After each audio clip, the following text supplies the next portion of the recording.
Hello everyone, and thank you so much for tuning into Fun Ahead TV News.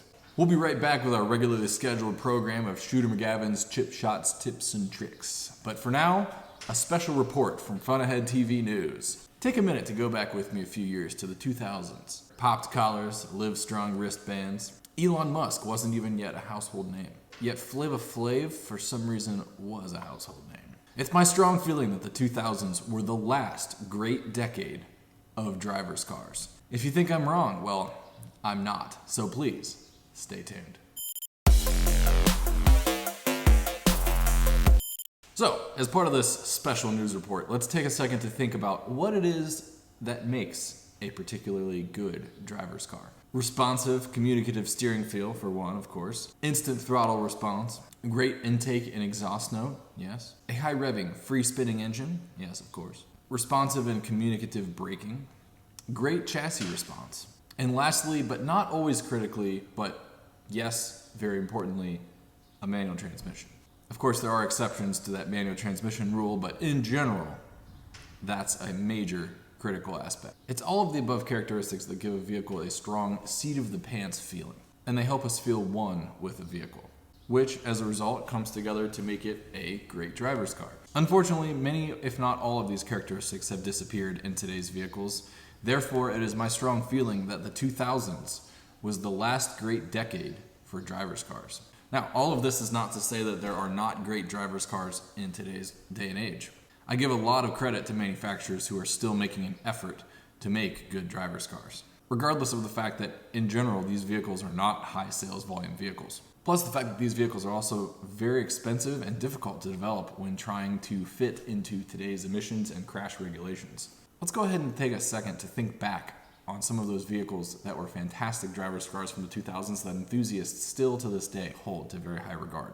The Acura NA2 NSX. BMW had a zillion of them. The E39 M5, the E46 M3, the E90 M3, the E60 M5. Regrettably, I skipped over the C6 Corvette Z06 and ZR1 when reading out my list on video, so sorry Corvette guys, I didn't forget you. The Dodge Viper. Guys, manual transmission, no driver's aids, V10 engine, Ferrari's 360, the F430, the 458. These were the last of the screaming naturally aspirated V8s that Ferrari made. The Ford GT, the Honda S2000, shoot, even the Civic Si of that generation was fantastic. It had an 8,000 RPM redline. The Lamborghini Murcielago 6-speed manual, the Lotus Elise and Exige, need I say more? The Mercedes W211 chassis, the E55 and E63 AMG, the W204 C63 AMG, and the W212 E63 AMG. From Porsche, just about any Boxster or Cayman, and of course, any 911 from this era. And of course, the serious legend, the Carrera GT. Love them or hate them, the above mentioned vehicles are absolute legends and we'll never see vehicles like them ever again. Take for example the E60 M5. This is a vehicle with a 5.2 liter naturally aspirated V10. That is bonkers. And while that V10 is known to be one of the most unreliable powertrains of all time, it is one of the greatest from a driver's standpoint. That was a 8,200 RPM redline, 500 horsepower V10 in a sedan. Unheard of today.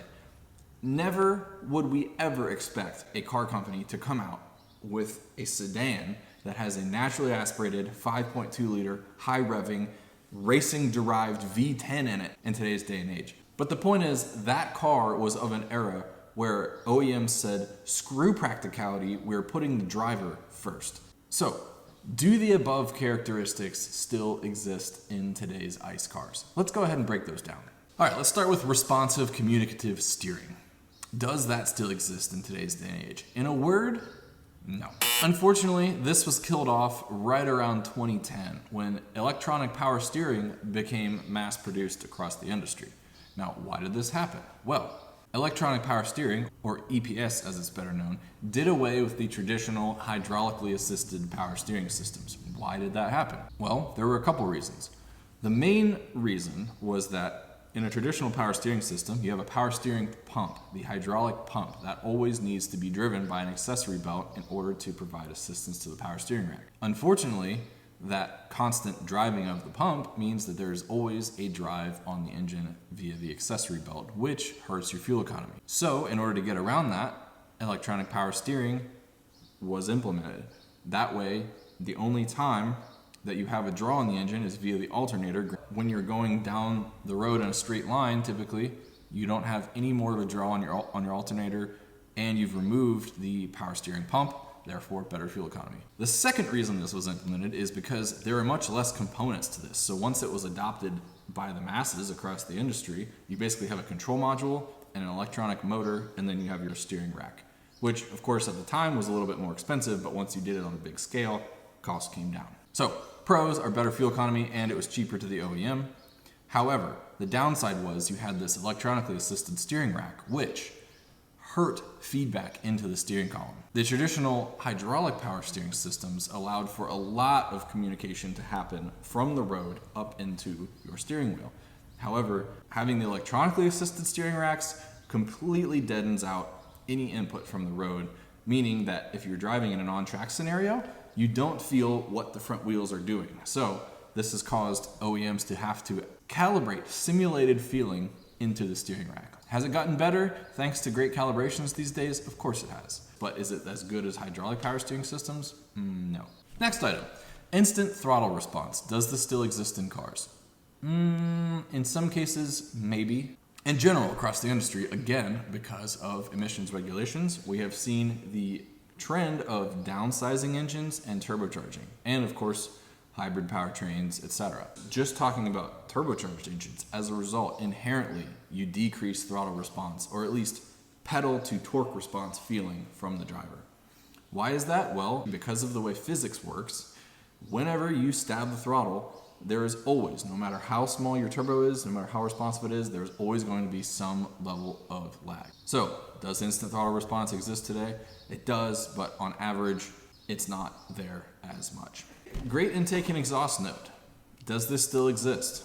Well, same reason as before, because so many turbocharged engines have been implemented across the industry, the intake and exhaust notes of these cars has been severely hurt. Of course, because of the architecture of a turbocharged engine, your exhaust note is muffled heavily by the turbine. Additionally, your intake note has been largely deadened by the fact that you have a compressor wheel and an intercooler along your intake path now. So you don't get that beautiful naturally aspirated intake note anymore. Of course, that's not across the board.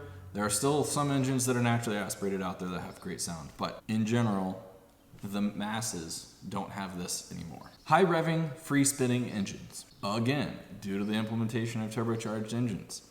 As a whole, most engines are not the fun, free revving engines like they once were.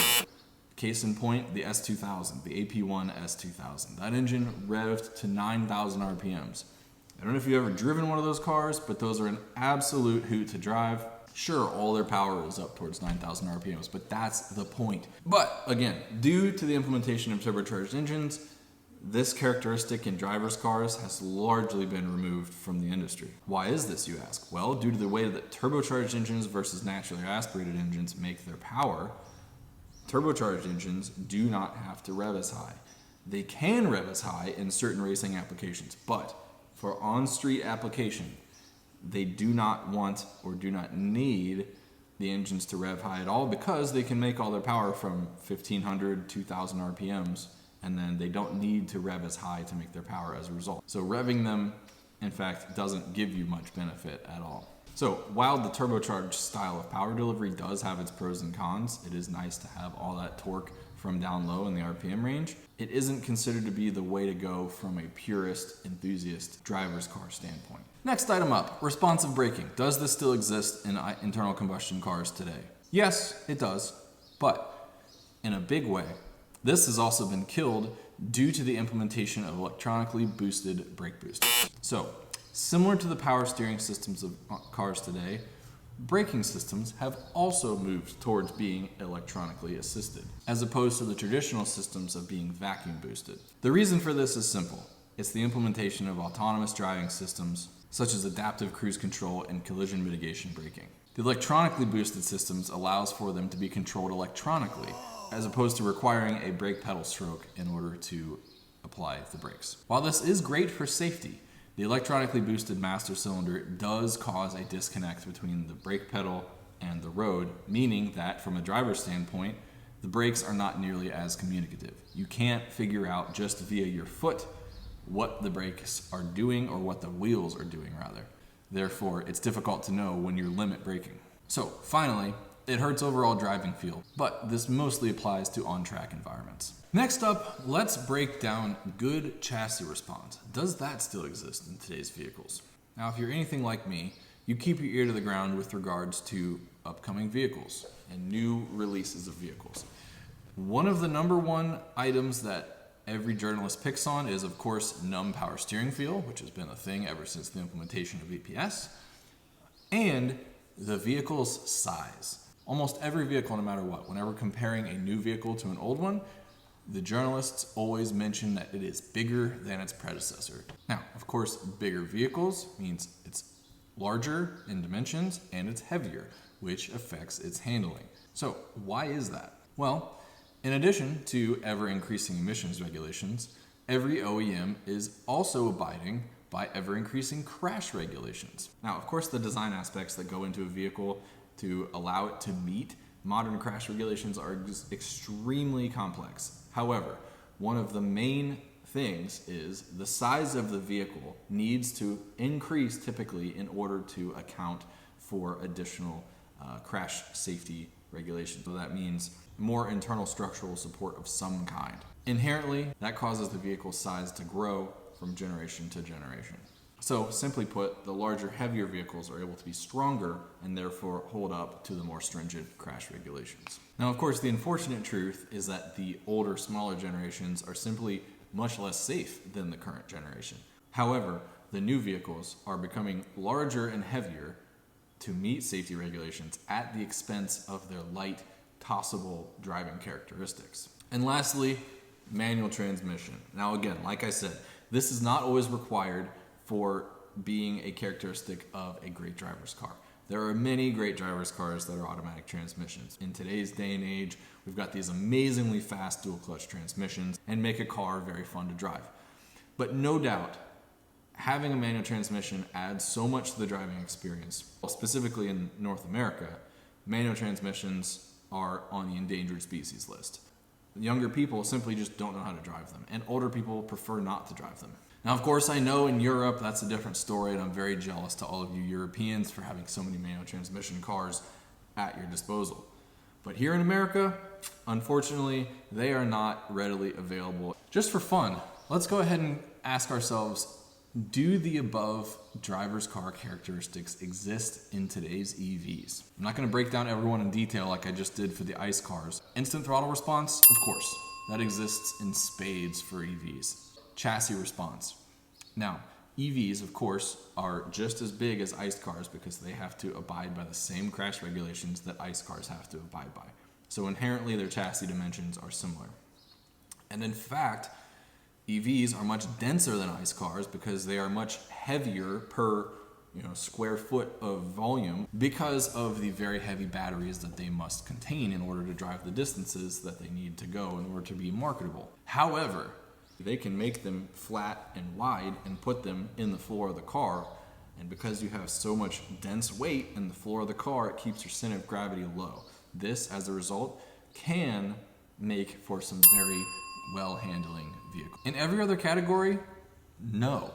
And that's kind of for obvious reasons. So, the industry has made all these changes to their products. Is it a good thing? Is it a bad thing? Well, it depends on who you ask and what your perspective is. If you're interested in the progression of autonomous driving capabilities and electric vehicles, then yes. This progression towards where the industry sits is fantastic for you. However, if you're very old-fashioned like me, when I look at today's cars, even the very fast ones, I can't help but see a departure from the fantastic driver's cars that once were. Now, do I expect cars to stay the same all the time? No, of course not. And I'm a firm believer that innovation is the way we improve as individuals, as a society, etc. So innovation is good and change is good. No matter what you change, somebody, somewhere, will always be upset whenever there's a departure from the thing that they are used to or the thing that they loved to something different that they're going to have to live with. That being said, The automotive industry, debatably, has never seen a shift of this size in such a short period of time. In the 1960s and 70s, we saw the implementation of seatbelts, and that caused an uproar. Think of all the changes that have been made over even the last 10, 15 years, many of which that I just mentioned in the last few minutes here. Huge changes to the way that vehicles behave, the way we interact with them. Electronic power steering, electronically boosted brake controllers, autonomous driving characteristics, the Apple CarPlay and integration with our cell phones. All of this didn't exist 20 years ago. And here we are in an industry where that's just the reality on every new car today, even like base model cars like a Toyota Corolla. And unfortunately, these changes have favored the tech-heavy progression towards autonomous driving and EVs, and it's kind of left enthusiasts in the dust. These changes have kind of transformed cars from being things that are part of us or part of our own identity to being just another appliance that we use like a blender. I don't like driving blenders. Now, of course, there's no right answer here. This argument, thanks to social media, has gotten quite inflamed within the automotive industry over the last several years. Basically, at this point, we can file this under the same category as politics and religion. And ironically enough, most of the changes that I'm discussing right now are as a result of political changes. It is inherently a touchy topic. Now, again, I want to reiterate that it's not the progression and innovation that I dislike. In fact, I'm all for it. In the past, I've been excited about some upcoming EV powertrains or hybrid powertrains for various reasons. But when it actually boils down to it and you actually go and drive those cars, which fortunately, thanks to my career, I've been able to drive many of the brand new cars. These new powertrains, as cool and advanced and new and different as they are, they leave you wanting so much more. And while they're fast or interesting in one way or another, they lack the excitement and the integration between man and machine. They lack the ability to make the driver feel one with the car. And you subconsciously get this feeling that there's so much computer assistance or integration happening in the background between every little system on the car because, well, quite frankly, there is. Take, for example, the Mercedes C63 AMG. I mentioned this car earlier. The W204 chassis, starting back in 2007, was offered with a 6.2-liter naturally aspirated V8. This engine was an absolute monster, and it made gobs of power. That vehicle was then succeeded by the next generation C63, which also had a V8, but it was a twin turbocharged 4-liter V8. So you got rid of the natural aspiration, but you still had a V8 that made gobs of power. Now, starting this year for the 2024 model year C63 AMG, if you want one of those cars and you march down to your Mercedes-Benz dealership to try and buy one, you will be forced to buy a 4-cylinder turbocharged hybrid. What? Now, no doubt that car will be extremely quick. However, it will have a fraction of the character that its predecessors had due to the fact that there's so much computer integration required between all of the individual powertrain components. Now, I have not had the pleasure of driving one of these cars, but I can say for a fact that it will not have near the same level of fun as the W204 generation C63 AMG once had. Another great example would be a vehicle like the Ferrari 812 Superfast. Now, this car has a massive V12, naturally aspirated V12, and it's rear-wheel drive. That's a recipe for success right there. Now, that would be on my list of a modern-day amazing driver's car. But there are still some downsides to that car. You have so much computer integration. I mean, this is an 800 horsepower V12. You need computer integration for the car to be safe. Otherwise, that car would be wrecking into ditches every 2 seconds. But there was something to be said about the cars from the mid-2000s. The Dodge Viper, the Carrera GT, rest in peace Paul Walker, and the Ford GT. All of these cars, huge engines, no electronic assist whatsoever. It was all down to the driver, and it was up to you to do the job. You didn't get this feeling like the car was there to protect you in the event that something went terribly wrong. And while that's comforting in some cases, in a lot of scenarios, you just want to control the car. And I know that, telling this to non-enthusiasts will never connect. Why would you want that feeling of lack of safety? Wouldn't you want your car to protect you if it was a very high horsepower car? Well, that's not the point. That's like building a 200 floor skyscraper and only allowing people to go up to the 40th floor.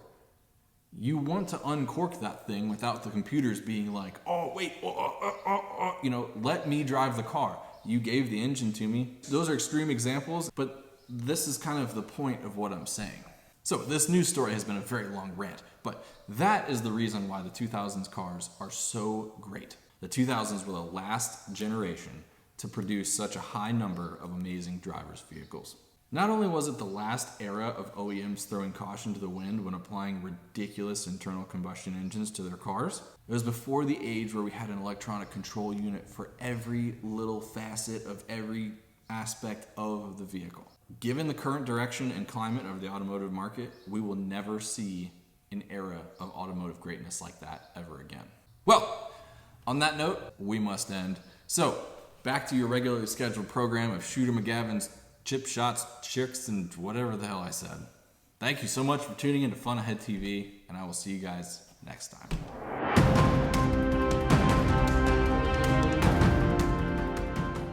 Hello again, Fun Ahead fans. I just wanted to close out this video just with one kind of final, quick note. So, of course, you see me around my shop a lot working on my own cars.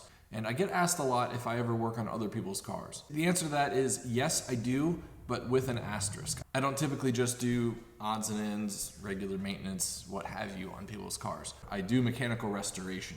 On the note of this video, one of the things that I'm most passionate about in life is preserving great driver's cars.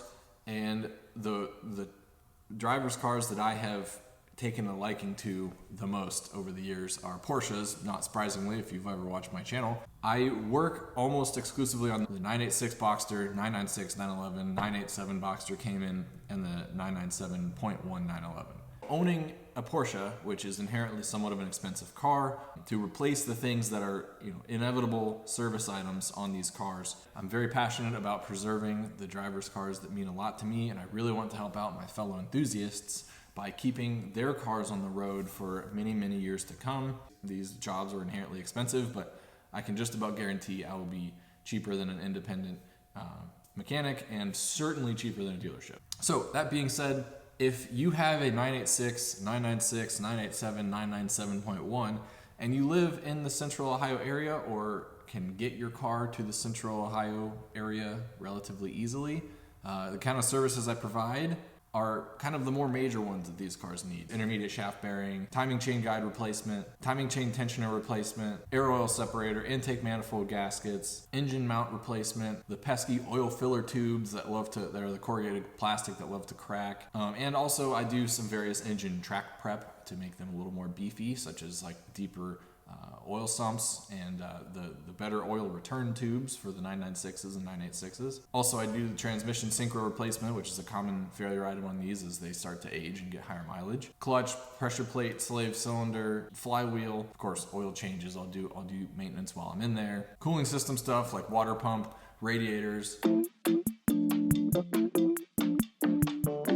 But anyway, that being said, if you have an older Porsche that you would like some mechanical restoration done to, I will leave my business email address in the description of this video. You can get a hold of me and we can try to set up a time. So anyway, that became a longer thing than I wanted it to be, but I just wanted to make you guys aware that service is out there if you would like to utilize it. Thank you guys so much for tuning into Fun Ahead TV as always, and I will see you guys next time.